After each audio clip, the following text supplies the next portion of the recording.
বন্ধুরা, আজকের ভিডিওতে আমি তোমাদের সঙ্গে শেয়ার করব মাছের কালিয়া রেসিপি। এই রেসিপিটা কিন্তু ছোট থেকে বড় সববারই খুব পছন্দের। তো চলো দেখে নেওয়া যাক এই রেসিপিটা আমি কি করে তৈরি করি। নমস্কার বন্ধুরা, আমি দেবজানিস কিচেনে তোমাদের অনেক অনেক স্বাগত। যারা যারা আমার চ্যানেলটাকে সাবস্ক্রাইব করে নিয়েছো তাদেরকে অনেক অনেক ধন্যবাদ। যারা যারা এখনও করোনি অবশ্যই করে আমার চ্যানেলটাকে সাবস্ক্রাইব করে নিও, আর পাশে থাকা বেল বাটনটাতেও প্রেস করে দিও যাতে পরবর্তী ভিডিওর নোটিফিকেশনগুলো তোমরা সঙ্গে সঙ্গে পেয়ে যাও। তো বন্ধুরা, এই মাছের কালিয়া ভাত, রুটি, পোলাও, ফ্রাইড রাইস সব কিছুর সঙ্গেই কিন্তু অসাধারণ লাগে। তো বন্ধুরা, এখানে আমি মাছ নিয়েছি কয়েক পিস, আর এই মাছটাকে ভালো করে ধুয়ে পরিষ্কার করে এবার ম্যারিনেট করব। এখান থেকে আমি বড় পিসগুলো দিয়ে রান্নাটা করব। এখানে আমি নিয়ে নিলাম হাফ চা চামচ হলুদ গুঁড়ো, 1 চা চামচ লবণ, হাফ চা চামচ লঙ্কা গুঁড়ো আর সামান্য পরিমাণের একটু সর্ষের তেল। এই সবগুলো উপকরণ দিয়ে ভালো করে ম্যারিনেট করে রেখে দেব 15 থেকে 20 মিনিট। মাছটাকে ম্যারিনেট করে কিছুক্ষণ রেখে দিলে মাছটা ভালো করে লবণ এর মধ্যে চলে যাবে, আর এই মাছটার কিন্তু টেস্ট চলে আসবে। তো এই মাছটাকে আমি রেখে দিচ্ছি 15 থেকে 20 মিনিট। 20 মিনিট পর ফিরে আসলাম। একটা কড়াই বসিয়ে কড়াইতে দিয়ে দিলাম 2 টেবিল চামচ তেল। তেলটা দিয়ে মাছটাকে ভেজে নেব। ভেজে নিতে অবশ্যই সাবধানে ঢাকা দিয়ে ভাজতে হবে, কেননা এই মাছটা খুব ফাটে।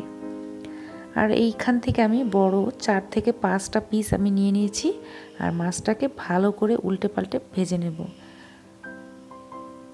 তো বন্ধুরা, মাছটা কিন্তু এক পিঠ হয়ে গেছে, এবার উল্টে অপর পিঠটাও ভালো করে ভেজে নেব। এই মাছটা একটু হালকা লাল করে ভেজে নিলেই ভালো হয়। মোটামুটি মাছটা ভাজা হয়ে গেছে। এবার আমি কড়াই আবার বসিয়ে দিলাম, আর কড়াইটাতে দিয়ে দেবো 2 চামচ মতো তেল। আমি রিফাইন্ড অয়েল দিয়েছি। এবার দিয়ে দেবো গোটা গরম মশলা, জিরে, শুকনো লঙ্কা, তেজপাতা। একটা বড় সাইজের পেঁয়াজ কুচি করে সেটা দিয়ে দিলাম। পেঁয়াজটাকে একটু ভেজে নেব। চুলার আঁচটাকে মিডিয়াম করে দিয়ে এর মধ্যে দিয়ে দেবো 1 টেবিল চামচ আদা বাটা, 1 চা চামচ রসুন বাটা। এই মশলাগুলোকে একটু ভেজে নেব। এবার দিয়ে দেবো একটা বড় সাইজের পেঁয়াজ পেস্ট করে নিয়েছি সেটা। এই সবগুলো দিয়ে ভালো করে একটু ভেজে নেব, আর দিয়ে দেবো একটা টমেটো পেস্ট। এবার এগুলোকে নেড়েচেড়ে একটু কষিয়ে নেব। কষানোটা হয়ে গেছে। এবার এর মধ্যে আমি বাকি শুকনো মশলাগুলো অ্যাড করব। তার আগে এর মধ্যে একটু সামান্য জল দিয়ে তারপর মশলাগুলো অ্যাড করব, যাতে মশলাগুলো পুড়ে না যায়।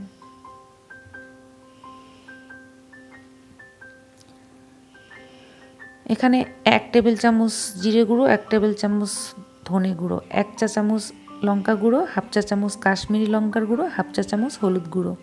এই গুঁড়ো মশলাগুলো দিয়ে ভালো করে কষিয়ে নিচ্ছি। চুলার আঁচটা কিন্তু এবার কমিয়ে দিয়েছি। ভালো করে কষাতে হবে মশলাটা, যাতে এর কাঁচা গন্ধটা না থাকে। এবার দিয়ে দেবো টক দই। টক দই আমি এখানে 2 টেবিল চামচ দিয়েছি। দইটা ভালো করে ফেটিয়ে দিয়েছি, আর চুলার আঁচটাকে লো করে অবশ্যই দিয়েছি। আর দিয়ে দেবো এখানে 10-15টা কাজু বাদাম পেস্ট। কাজু বাদাম পেস্টটা দিয়েও ভালো করে একসঙ্গে কষাবো। তার আগে একটু ধুয়ে জল দিয়ে দিলাম। এবার সবগুলো মশলাকে একসঙ্গে করে ভালো করে নেড়ে চেড়ে তারপর মশলাটাকে ভালো করে কষাতে দেব ঢাকনা দিয়ে।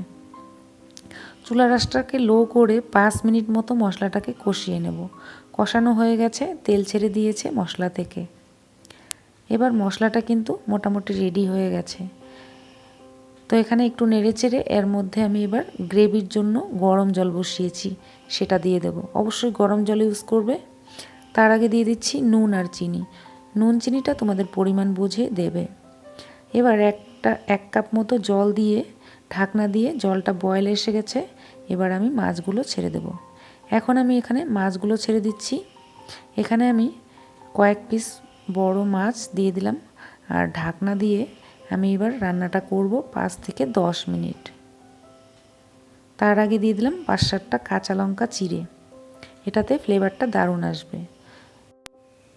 আর হ্যাঁ, এখানে আমি গরম মশলার গুঁড়োও সামান্য দিয়েছি। রান্নাটা নামিয়ে নিয়েছি, রান্নাটা রেডি হয়ে গেছে। আশা করি রেসিপিটা তোমাদের ভালো লেগেছে। ভালো লাগলে একটা লাইক করে দিও, বন্ধুদের সঙ্গে শেয়ার করো। চ্যানেলটা সাবস্ক্রাইব করা না থাকলে অবশ্যই চ্যানেলটাকে সাবস্ক্রাইব করে নিও, পাশে থাকা বেল বাটনটাতেও প্রেস করে দিও। আজকের জন্য শেষ করব। সবাই ভালো থেকো, নমস্কার।